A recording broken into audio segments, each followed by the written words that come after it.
Keeping children entertained during the summer can be a huge challenge, especially if you want to keep your sanity as well. Don't worry, I'm here to help. This will be the first episode on my channel of the Surviving Summer series. Let's talk about how to encourage your kids to get creative so that everyone can learn, play, and have an amazing summer. Welcome to Walk Away from the Workbook. If you're new here, my name is Nicole Seymour, and I'm a developmental learning specialist and current classroom teacher from California.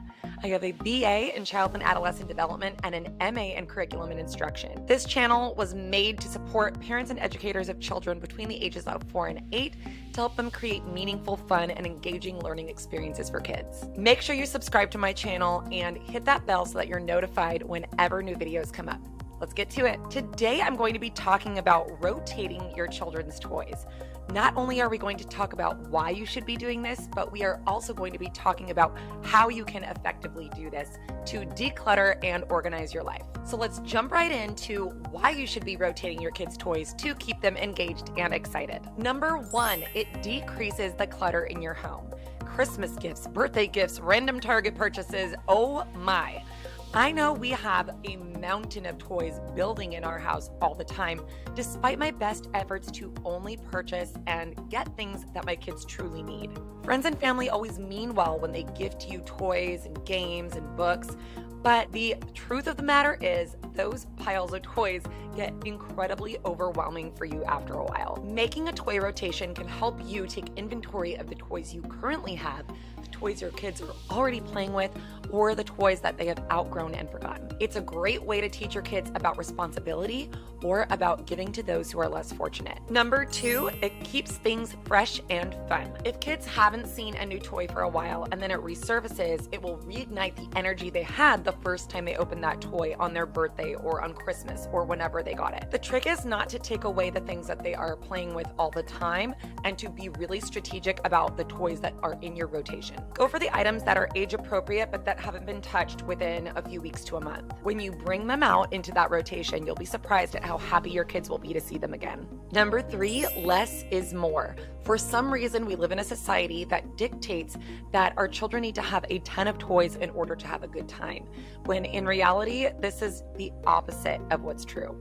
Research actually suggests that the fewer toys your child has, the more time they will spend playing and engaging with their toys. It can be incredibly stressful and overwhelming for a child to go into their closet and see all of those toys at once. That's why you'll see them just open up something and leave it scattered all over the floor. They don't know what to choose because there's too many options. So the less you offer your children, the more they will play. I guarantee it. Number 4, it builds creativity and mastery. When children don't have as much to play with, it encourages them to get creative with how they play. You might start to notice more elaborate details or intricate plot lines that your children come up with because they have fewer toys to play with, and they have to use their imaginations to come up with great plans and ideas for how to use these toys effectively. Rotating toys also helps your children develop perseverance for tasks they may have otherwise abandoned. Think of that toddler that is building the block tower that keeps falling down. It would be so easy for that child to just walk away from the block tower and find another toy to play with, rather than continuing to make those mistakes and to learn from them to master the ability to create a block tower that is freestanding. In this case, the child has to find a solution to the problem because there is no alternative for them. They don't have many other toys to play with, so they have to persevere. And number 5, it encourages deeper and more meaningful play opportunities for your child. Like I was saying before, the less toys you have, the more you'll see your children develop really elaborate stories, or they will create menus for their restaurant. Anything that can extend a playtime, that will happen because they have way less at their disposal. Okay, so we've talked about why it's important to rotate your toys. Now let's talk about how you can rotate your toys. I'm sure a lot of you are thinking, that's great, Nicole, but where am I going to put all these toys and how am I going to organize my life? Well, lucky for you, I live in a very small house, so I know that it is very difficult to find spaces for things and to organize things. You have to get a little bit strategic, but it is possible. So let's get started. The first thing you need to do is take inventory of the toys that you have every few months. What are your kids playing with all the time? What have they not touched for a long time?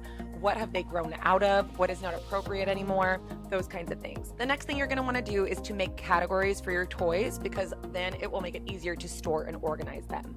I have categories like dolls, such as Barbie dolls, action figures, cars, trucks, and trains, blocks and other building materials, paint, watercolors, paintbrushes, markers, crayons, pastels, all of that.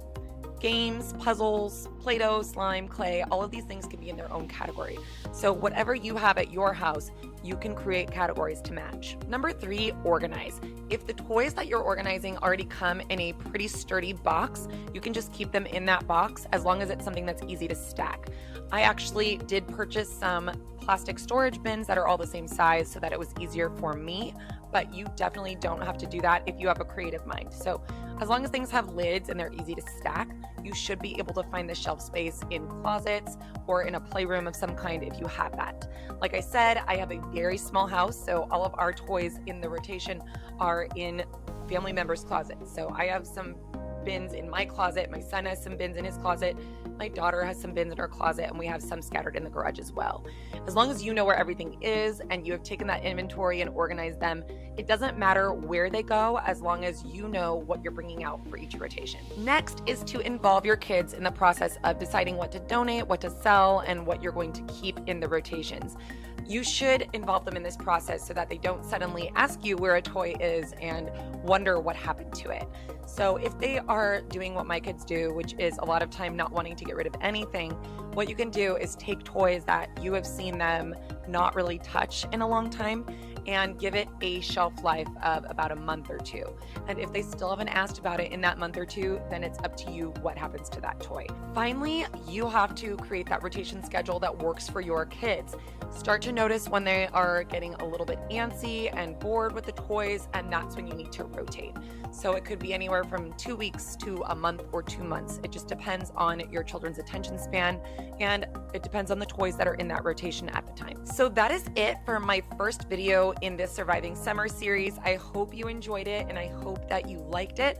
Please make sure you share it with a friend who might find it useful, or share it with anybody whom you think might benefit from the information. Don't forget to give the video a thumbs up and hit that notification bell so that you know when new videos are coming out.